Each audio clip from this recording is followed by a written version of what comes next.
You are not bad with money, you are using a tool specifically designed to make you spend more than you plan to, and it has been working on you for years. Back in the late 90s, a pair of researchers at MIT ran a deceptively simple experiment.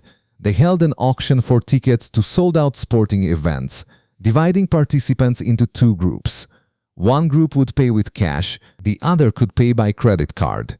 The credit card group bid on average twice as much. Same tickets, same people. The only variable was the payment method. This was not a small or obscure study. Researchers replicated it across different cities, different venues, and different demographics, and the results held each time. And the researchers had a precise explanation for what they had found. They called it the pain of paying. The core idea is this. Handing over money activates the same neural pathways in the brain as physical pain. Cash makes that pain vivid. A credit card suppresses it. When the pain is suppressed, the brain does not register a cost as a real loss. And when there is no felt loss, there is no meaningful resistance to spending more. Today, over 75% of Americans carry a credit card. The average household balance sits above $6,000. Most people who carry that balance have no clear memory of how it got there. Not because they are reckless, but because the tool they used was deliberately designed to make spending feel as close to painless as possible.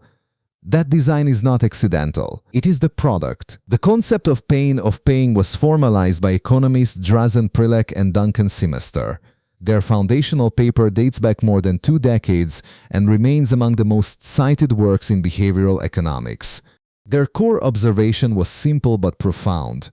Every financial transaction contains two components. There is the pleasure of receiving something, and there is the pain of giving something up.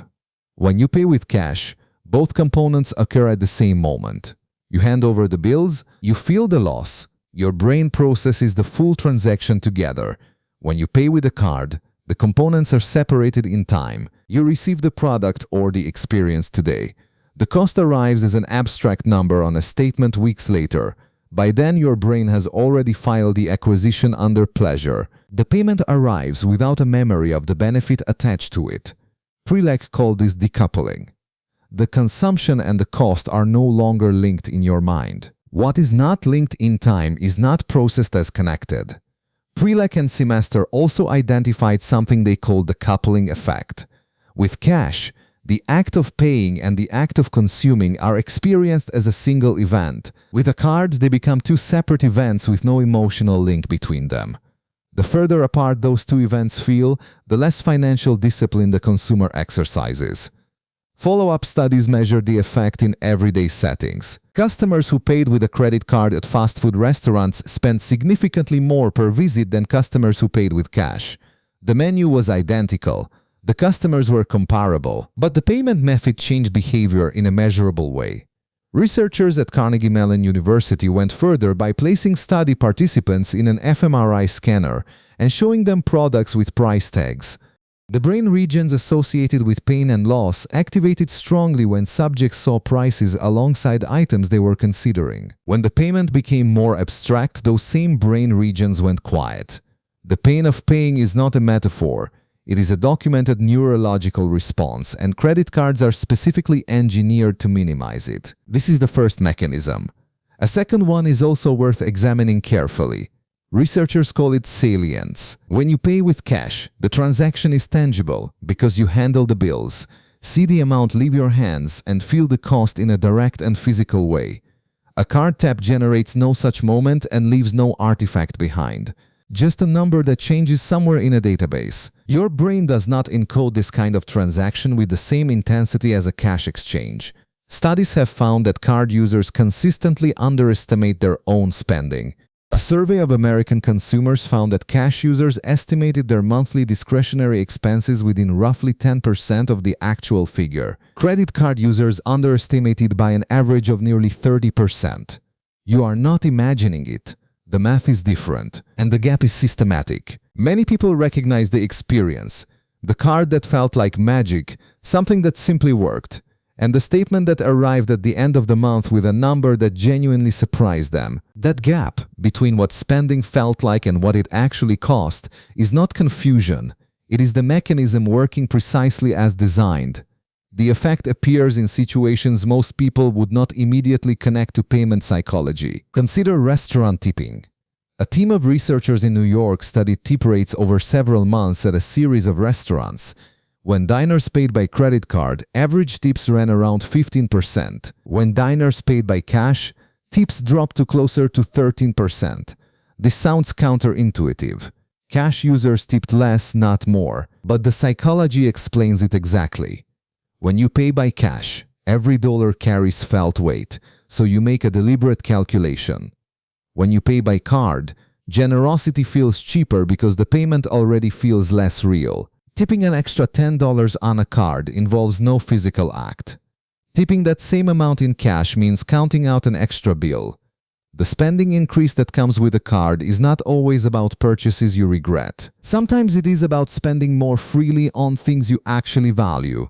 The problem is that the same psychological mechanism operates in both cases, and your brain applies no meaningful distinction between them. A second example involves retail technology. Amazon introduced one-click purchasing near the end of the last century. The concept was to reduce the number of steps between wanting something and buying it. A single click, with payment information pre-filled, was enough to complete a transaction. Not because completing a purchase in a single click is meaningfully more convenient than doing it in two, but because a single click leaves no space for reconsideration, and that space is where deliberate spending decisions happen. Researchers studying consumer behavior after the introduction of voice purchasing found a measurable increase in product return rates. People bought items with a single spoken sentence and then discovered, upon delivery, that they did not actually want them because the moment of intentional choice had been removed entirely. The friction those systems eliminated was not inefficiency, it was thinking. A third example is subscription creep, which financial advisors encounter regularly during client reviews. High earners with organized finances and good salaries find they cannot explain persistent low-grade balances on their cards. When advisors ask clients to reconstruct a month of spending from memory, clients are accurate on large fixed items, rent, mortgage, insurance, but they dramatically underestimate recurring small charges. A recent industry survey found that the average American underestimates monthly subscription spending by over $100. That is more than $1,200 per year in spending that never feels like spending. Each subscription is individually forgettable, but they accumulate on a statement silently because the credit card charges them without any moment of felt cost. The goal here is not to stop using credit cards entirely. The fraud protection is real, the rewards programs offer genuine return, and the payment flexibility has actual value. The goal is to rebuild your felt sense of what spending actually costs, to make the pain of paying proportionate to what you are actually spending. The most well-researched method is the cash envelope system. At the start of each week, withdraw your discretionary budget as physical bills. Divide it into labeled categories such as dining, entertainment, and personal spending. When the envelope is empty, the category closes. This sounds simple, but the research behind it is not. There is a reason that certain cultures and financial traditions historically relied on cash for all household spending. The friction was not a limitation, it was a feature. Carrying a fixed amount of cash creates a hard stop that no credit card has ever replicated, because a credit card has no physical limit that you can feel. A study published in the Journal of Consumer Research found that people who paid for experiences with cash reported higher satisfaction with those experiences afterward. The hypothesis is that paying in cash creates a stronger psychological attachment to the purchase because relinquishing the money was real. Cash does not only limit spending, it improves the quality of the decisions behind it. The second method is a waiting rule for unplanned card purchases. Before any card transaction above a threshold you set yourself, impose a one-day wait. The following day, ask yourself one question. If you were standing at the register right now holding physical cash, would you actually pay for this? Most people find the answer is often no. The third method involves reviewing your statement actively, not passively. Once a month, go through every line and ask whether you would have made that purchase if you had handed over physical bills at the time. This is uncomfortable for some people. That discomfort is precisely the point. You are artificially constructing the pain of paying after the fact. Over time, it creates an association between card transactions and real cost. The fourth method is real-time spending alerts. Set your card to send a text notification after every transaction, not for fraud protection but for awareness. Some people find this habit annoying at first. That reaction is worth paying attention to, because annoyance at a spending reminder is a signal about the spending itself. The notification arrives within seconds of the purchase. It creates a brief moment of cost visibility at the closest point to the actual transaction. Over months, this begins to train your brain to feel the cost of spending, rather than defer it to statement day. You are not fighting a character flaw. You are correcting a system that was built to work against your interests. Every friction point that a credit card removes was a place where you had a moment to pause. Every saved password, every stored card number, every one-click option was designed to eliminate that pause. The pause was not inconvenience. It was the part where thinking happened. If you have ever looked at a monthly credit card statement and not recognized the total, this is the mechanism behind it. You did not overspend because you lack discipline. You used a tool that was built to make sure you would spend more than you intended. Now you understand how it works, and you can decide what to do about it. If this video was useful, subscribe to CashCinema. Every week, we run the math on the decisions most people make without thinking twice. Sources are in the description below.